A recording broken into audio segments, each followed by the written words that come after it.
So we start in park lock, meaning that no matter what we do with the joystick, it won't let us out of park.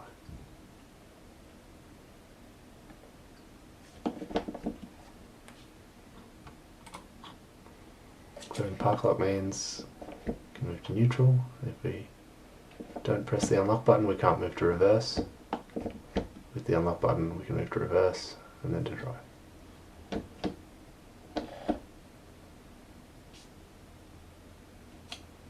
Move the lever, press the park button, back to park. Without the unlock button, it won't come out of park.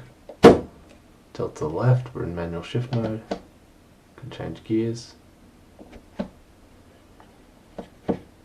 Back to drive. Back to manual shift. This time we'll go to park from the software side.